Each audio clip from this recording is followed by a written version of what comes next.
If there's two things you should know about me, it's one, I love the Appalachian Trail. I thru-hiked it 2 times in 3 years. And two, I love gear. So I'm combining those today, and I'm going to talk about what you need to hike the Appalachian Trail, all the gear. I'm not going to talk about a specific gear list because I have plenty of videos about my personal gear lists for the Appalachian Trail, but I just kind of want to share and give anyone new to thru-hiking a good starting point and just what you need out there, maybe what you don't need out there. I want to go through all the categories like the sleep system, the cooking system, hydration, hygiene, first aid, and just give you a good rundown of where you should start when it comes to packing for the AT. I'm going to get right into it by talking about your shelter first. So a shelter is going to be where you sleep. So tent, hammock, tarp. If you're a beginner thru-hiker, maybe don't go the tarp route. That's very minimal. And then I personally don't have any experience with hammocks, but tents by far are the most popular choice out there. When you start looking at tents, you're going to realize that there's a lot of different types. So you're going to see freestanding tents that come with tent poles and stand up on their own. They're also usually going to have a separate mesh and a separate rain fly. So there's going to be two pieces that you kind of put together. There's going to be non-freestanding tents that don't come with tent poles, and you're going to use your trekking poles and the tent stakes to stake it out and keep it upright. It's a little more complicated, but these types of tents are going to be much more lighter weight because you don't have to carry the tent poles. And also the tension tents are usually one piece of fabric. So you're not going to have the separate rain fly and the mesh. It's just one straight waterproof piece of fabric that you're in. You're also going to decide what size tent you want. So they're going to come in 1, 2, and 3-person tents. So if you're hiking by yourself, you're going to probably decide between a 1 and a 2-person tent.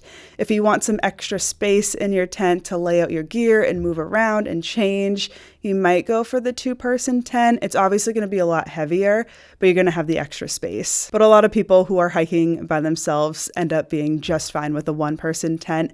It can feel a little cramped at times, but it gets the job done. You're just going in your tent to sleep. And tents also have something called a vestibule or like an awning. So you can put your backpack or your gear outside of the tent, but still be underneath something waterproof. I actually cycled through like all 4 different types of tents on my thru hikes. So a trekking pole, 1-person and a 2-person tent, and a freestanding 1 and a 2-person tent. I will say at the end of all my hikes, my favorite ended up being the freestanding 1-person tent. I feel like there's going to be a lot of topics that I go over real quick in this video that could probably get their own video, and I can elaborate much more on it, but I will just try to get to the point for each of these categories. Some people will decide to buy a ground sheet to go in between the ground and their tent, and that's going to protect the floor of the tent from any abrasion, so any sharp rocks or sticks or moisture or mud on the ground. I have personally never used a ground sheet, and I haven't had any issues damaging the floor of my tent. So it's personal choice. Ground sheets can also be a nice place to hang out on if you're taking a break in the middle of the day. So there can be multi-uses for a ground sheet, but it's completely optional. Also, when buying your tent, make sure you check if it comes with tent stakes or not. Some do, some don't. And I would also recommend taking 1 or 2 extra tent stakes than your tent requires because it is a piece of gear that is very often lost or can break easily. If you are buying your tent stakes separately, you might be a little overwhelmed with the amount of options. I will say if you have a tension tent and you need your tent stakes to be able to set up your tent, maybe go for some stronger, more durable ones. And then if you have a tent that's already freestanding, you could probably get away with the lighter weight ones. I liked having a bag of mixed tent stakes.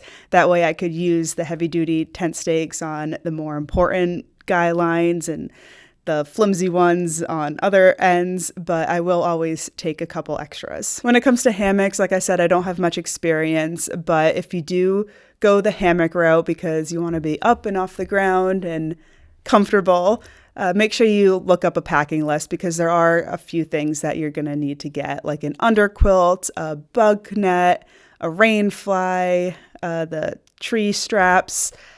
I should probably test out hammock camping. Yeah, maybe that will be a future camping video for me. If you're in a tent, you're going to want to be sleeping on a sleeping pad. There's a couple different options here. There's inflatable sleeping pads and there's foam sleeping pads. When you are picking out a sleeping pad, you're going to want to pay attention to something called the R value, and that's essentially going to be how warm your sleeping pad will keep you, how insulated it will keep you from the cold ground underneath. So you do want to pay attention to what the weather is going to be like while you're on trail, what your start date is, how late into the season you're going to be hiking. A very common option for an inflatable sleeping pad is the NeoAir X-Lite, and that's going to be a 4.5 R value, which I think is pretty warm. If you are worried about the cold or you think you sleep very cold, the Nemo Tensor All Season is also a very popular option, and that's going to have a slightly higher R value of 5.4. Another option is the Nemo Tensor Trail. That's going to be a 2.8 R value. It's still rated for spring to fall hiking, but obviously not as warm as the other options. A foam pad, like this one from Thermarest, is going to have an R value of 2. I did switch to a foam pad like this during the middle of one of my thru hikes, so in the mid-Atlantic region, in the heat of summer, and it was just fine. But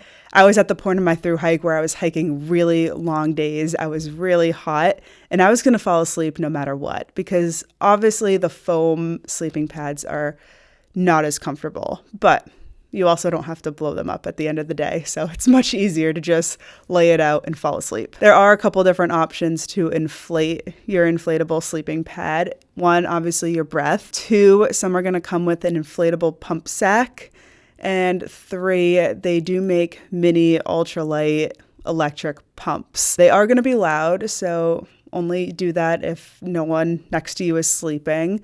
You do have to keep recharging it, but I think they do last a while. But if you want something super easy to inflate your pad, it's only a couple ounces. So that is an option for a luxury item that you can take. Most inflatable sleeping pads will come with a repair kit. I would definitely take that with you on your hike in case it gets a hole. If you put your pad on a rock or something, you're going to want to put a little patch on it and repair it, because a damaged sleeping pad is kind of useless. Next, we have your sleeping bag or your sleeping quilt. Sleeping bags are the traditional bags. There's going to be a zipper all the way up. You're going to be cocooned in it.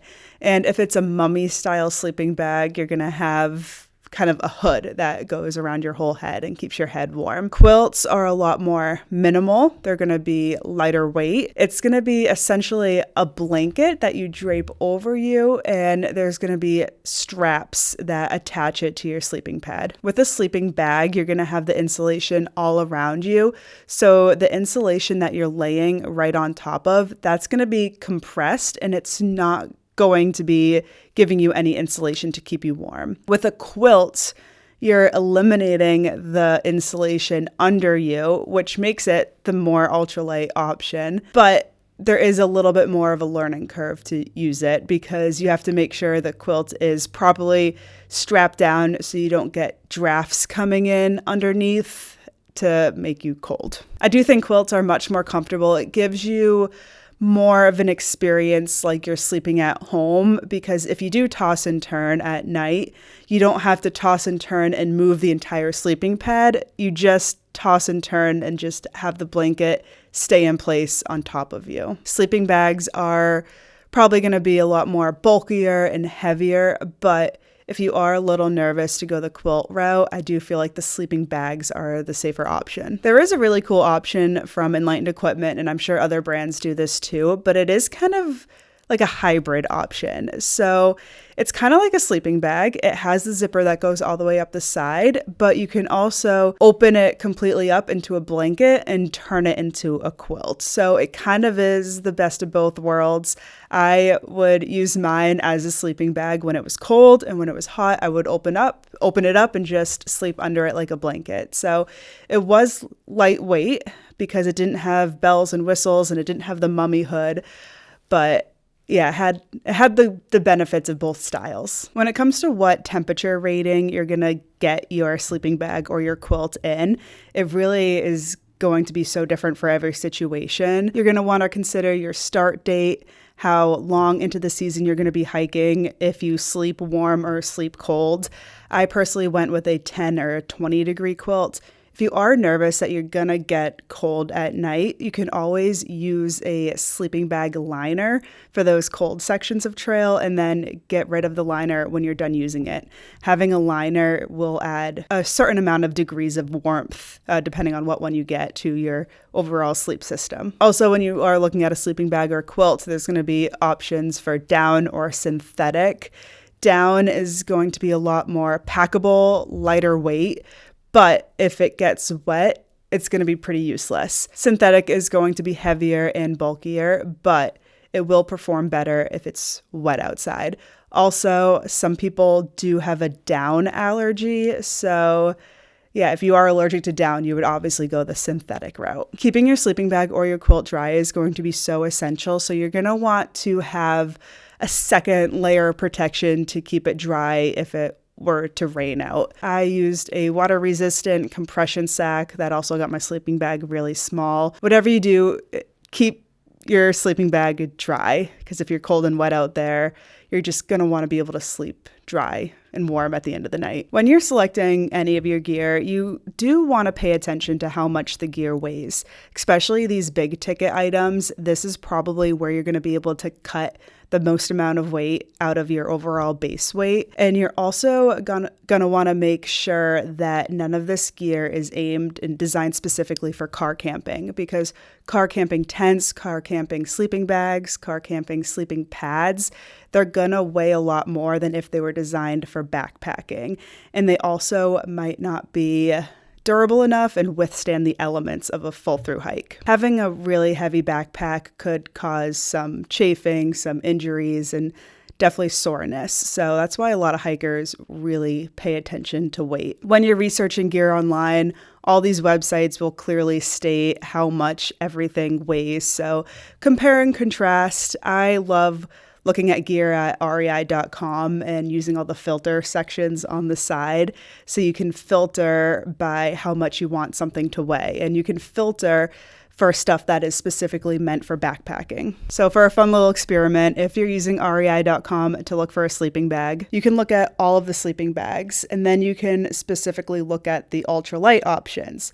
Then you can specifically look at down bags that are between 0 and 19 degrees. And then just with those filters, you've narrowed your choices down from 300 to 5 options. So that's just a tip. You can do that for any piece of gear to find the gear that will specifically work for you. I will include in the description a whole list of things that I brought with me on my last thru hike and a link to everything I bought. Again, like I said, gear is so personal. This is the gear that worked for me, but if you're looking for just an idea of where to start, what gear to look at, check the description. You can also check all of the other videos I've made where I go over my entire gear list of what exactly was in my backpack. All right, so back to the gear. I'm going to talk about pillows. Pillows can be seen as a luxury item, but I think for just a couple ounces, it's a great way to just stay comfortable while you're sleeping. Pillows can be 2, 3, 4 ounces. I personally use the Nemo Philo Elite for 3 ounces. Some hikers also like to take an empty stuff sack and put all the clothes that they aren't currently wearing into it and just use that as a pillow. I actually ended up using both. I ended up using my real pillow in between my knees when I slept on my side. I found really comfortable for me.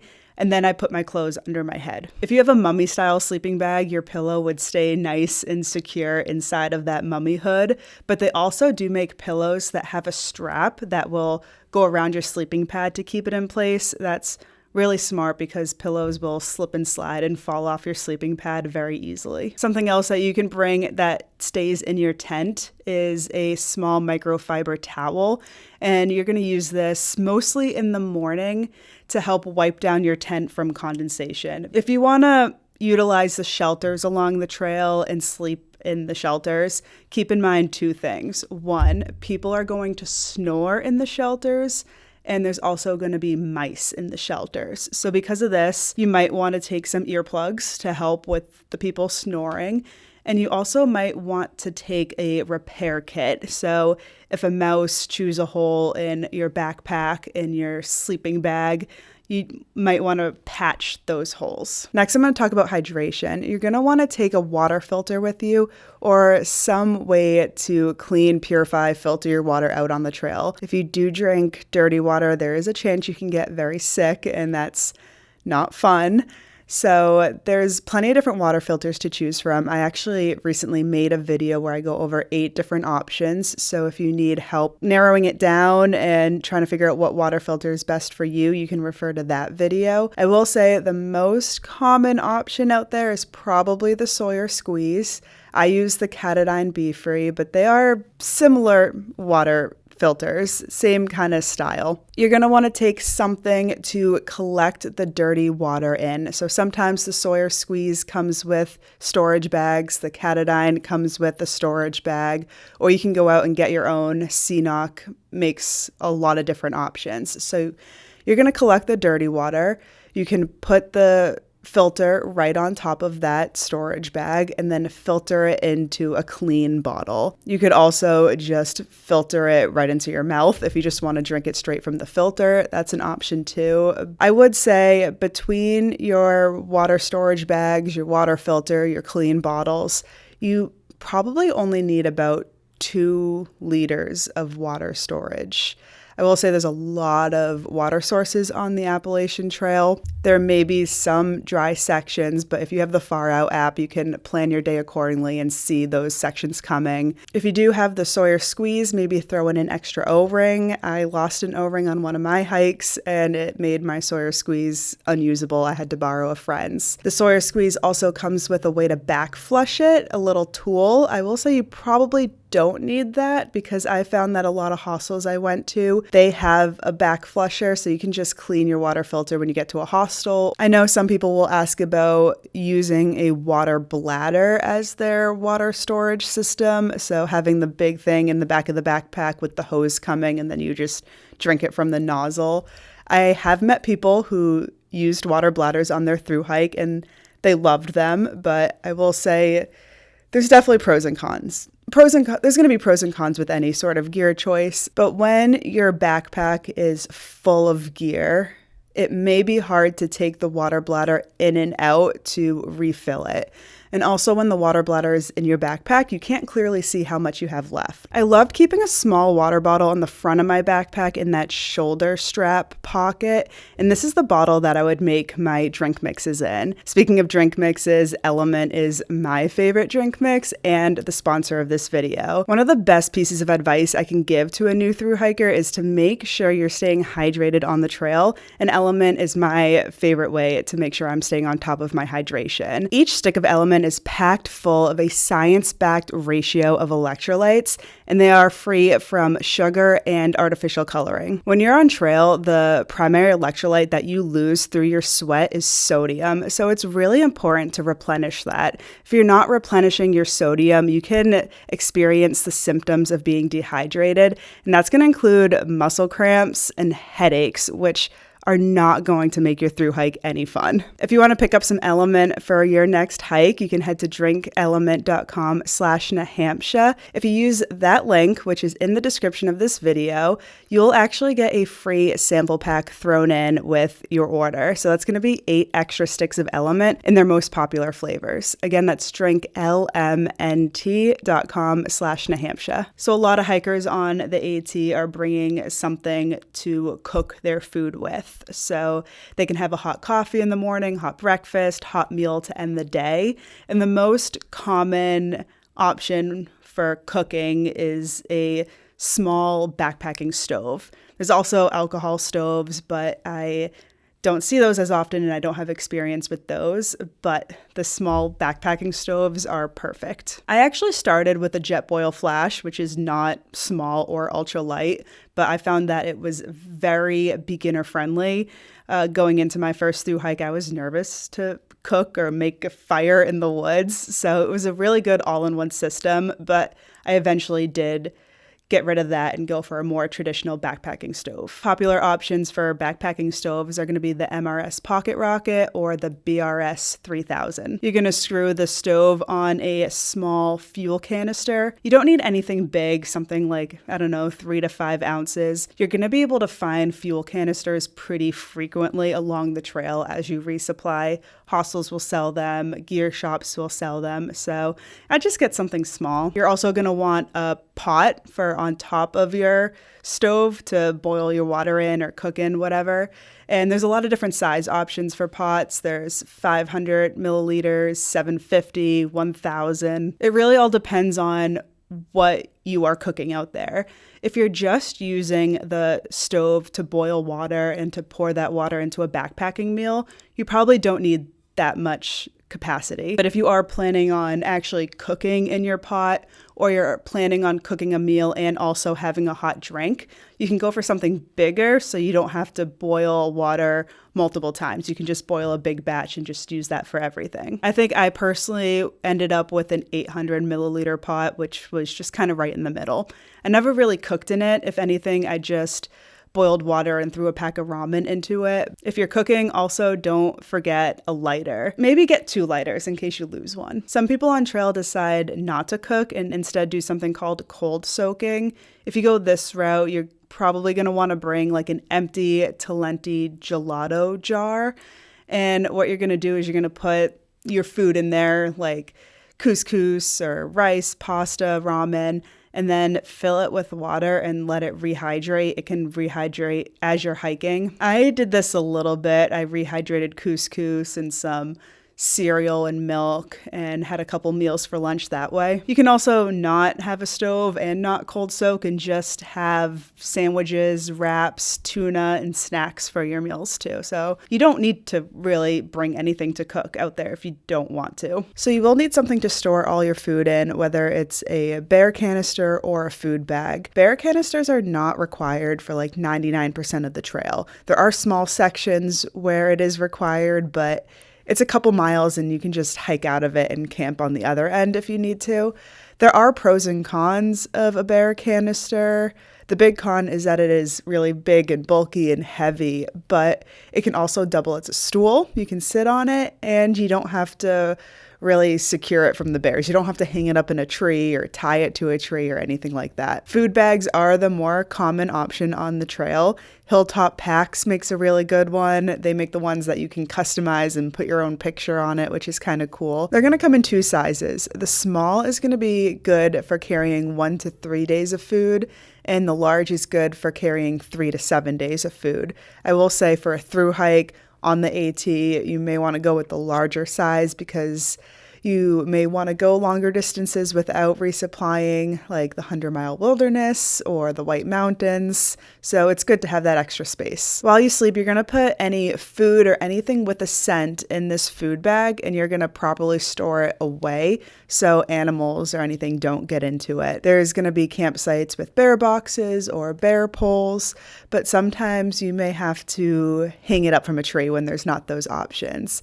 In that case, you're going to want to make sure you have a carabiner and about 50 feet of line. I wouldn't go with anything too thin because when you're really yanking it up into the tree, it can really cut into your fingers. I've learned that the hard way. I would also go with something reflective because if you have to find it in the dark, it will really shine when you put your headlamp on it. Other pieces of gear to consider in your cook system is a spork or a spoon, preferably one with a long handle because that makes eating out of backpacking meal pouches a lot easier. You also may want to consider a bandana or any sort of cloth to help you with the cooking. If you have to pick up your pot and it's really hot, if you have to clean up a little mess, it's just really good to have. Also include an empty gallon Ziploc bag in your food bag, and that's going to be designated for your trash. So when you get to town at the end of your section, you can just take that Ziploc bag full of trash and throw it away. The next category I'm talking about is tech. This is going to vary so much from person to person because I know some people love tech, some people are against tech and want as little as they can, but there are some pieces of tech that I think are necessary for your hike. Number 1, a headlamp. I think a headlamp is very important. You're in the middle of the woods and it's going to get dark. So there's a couple different options for headlamps. There's ones that you can recharge with a charging cord, and then there's ones that take batteries. I do prefer the ones that you can recharge. Every time you go into town, just make sure it gets to 100%, and then it will probably last you to your next town stop, or you can recharge it with an external battery bank. If you do have one that takes batteries, I would definitely take extra batteries in case it runs out while you're in the middle of a night hike or something. Some hikers take a satellite communicator, specifically a Garmin InReach Mini. This is completely optional. They are very expensive, and they also require a subscription. These are sometimes really important for people who have loved ones back home that really want to stay in contact, want to know the location, want to be able to check in even if there's no cell phone service. But with the Garmin InReach Mini, people can track you if you have that setting on. You can send texts without service. You can check weather without service.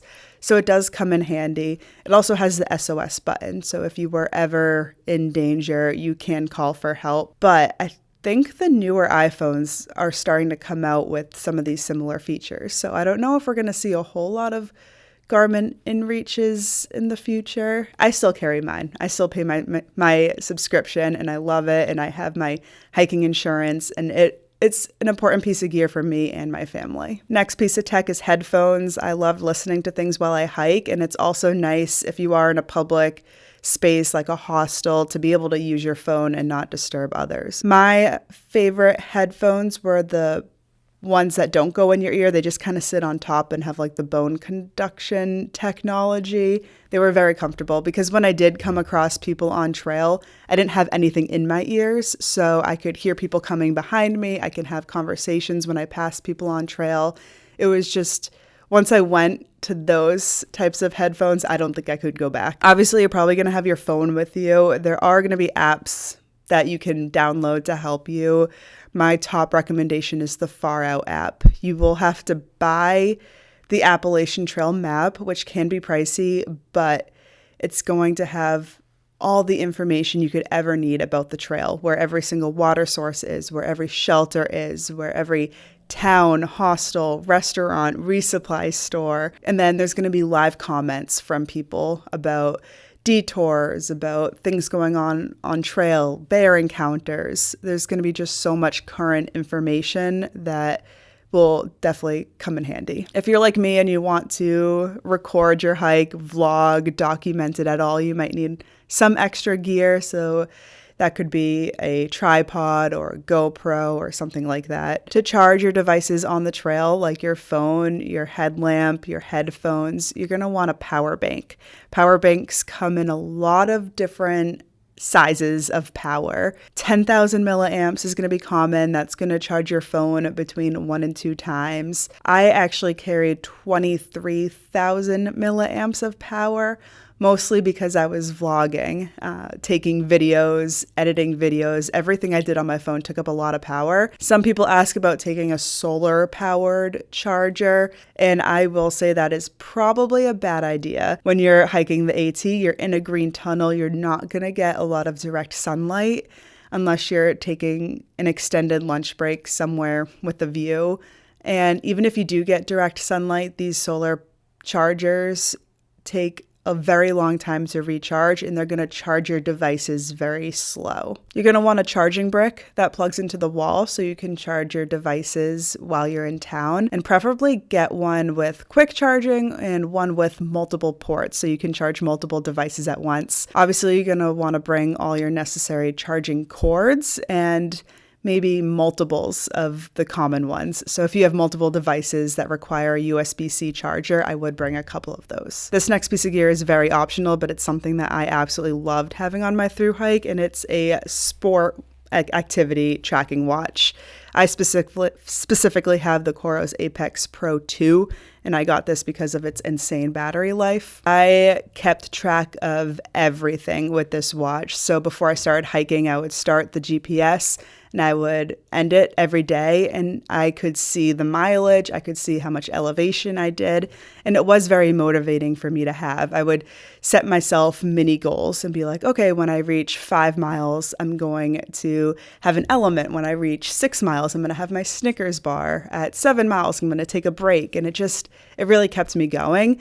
And I got to look back at the end of my hike and look at all the stats. I made a whole video about all the stats of like the total elevation gain, the total number of steps I took, and just everything like that. It was really cool to see. For all your techie gear that cannot get wet, definitely store them in a waterproof stuff sack. I will chat about first aid and hygiene items, but keep in mind this is going to be so different for every person. This is such a personal choice.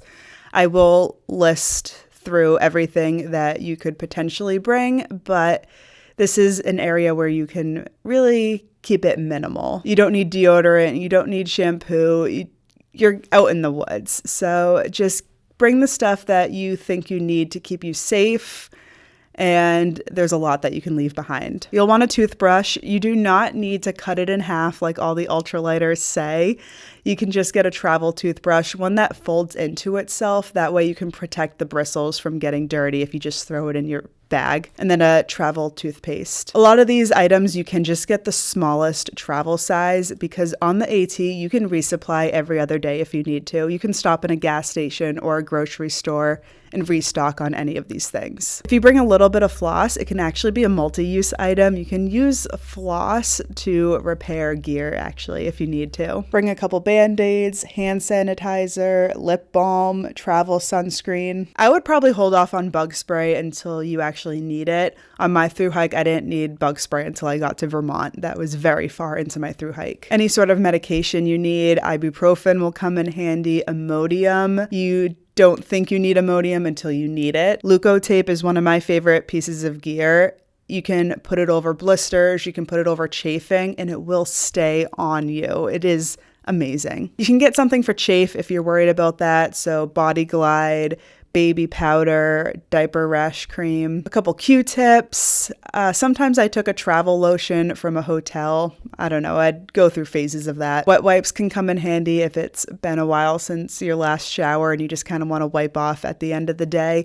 I liked the adventure wipes that come in these individual packets, and they're very large and durable. There's a Swiss Army knife that has a mini knife, mini scissors, and mini toenail clippers. That comes in handy. You can throw in an emergency blanket, one of those reflective things if you want. That's a good first aid piece of gear to have. And I'd bring sunglasses. Gooder is a really good brand for thru hiking. They are $25. I've lost pairs of Gooder, so it's not the end of the world, but they stay, they don't bounce, they're polarized, and they have really fun patterns. Obviously, everyone has different situations, so their hygiene and first aid kits are going to change. So if you have contacts, you might need a whole contact kit and solution and stuff like that, or you might need to bring woman products, and so you have an idea of what you need.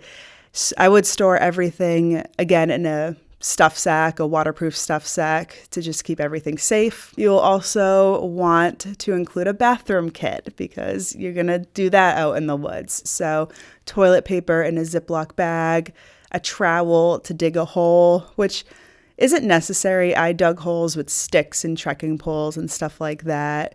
Some people bring a backpacking bidet.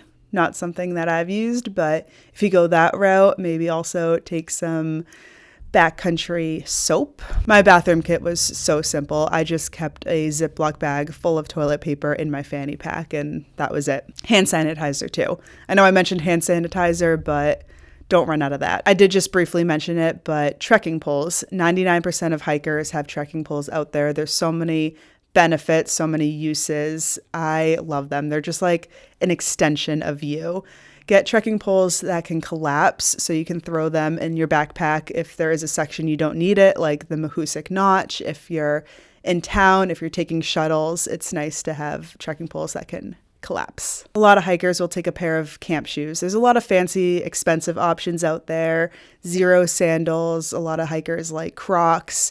You can just kind of carabiner them to the outside of your pack. I like camp shoes, but I'm also very minimal with them. I like just a $3 pair of Old Navy flip-flops. They are really nice to have. It gives your feet a chance to dry and to breathe when you're not hiking, and they are really good for public showers. I saved this for last because it should be the last piece of gear that you buy, and it's your backpack.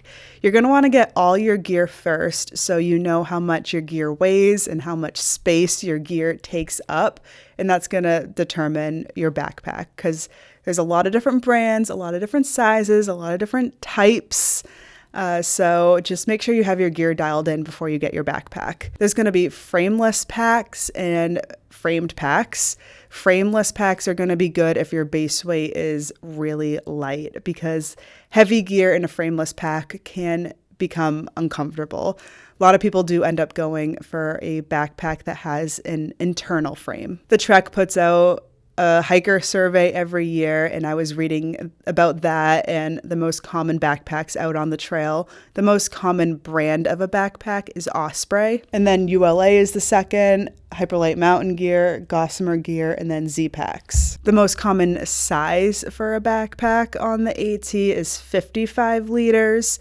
My first year, I went with a 50-liter pack, and then my next year, a 40-liter pack when I dialed my gear in a little more. You are going to want a backpack with a little bit extra space because there may be long water carries or there may be sections where you have some extra cold weather gear. So keep that in mind when you're deciding on a size. Things that I look for in a backpack.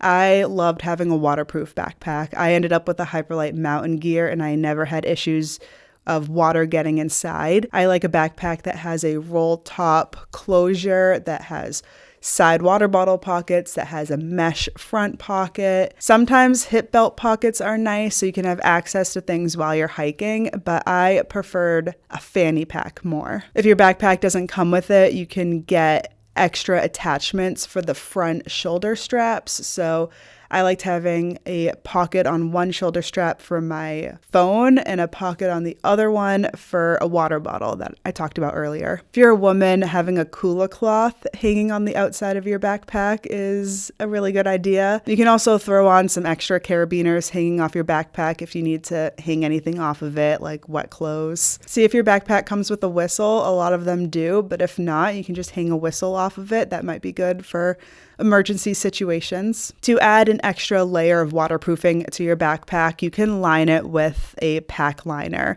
They do make big fancy DCF options, or you can just use a trash bag. You can use a pack liner. You can get some good plastic ones for a couple dollars. You can get a pack cover. I've never used one, but I heard they are not nearly as effective. And there are ponchos that you can get that will protect you and your backpack from the rain. And this looks like a cool piece of gear, honestly, but it's not something that I've tried. As you can probably tell by now, I did not cover clothing in this gear list.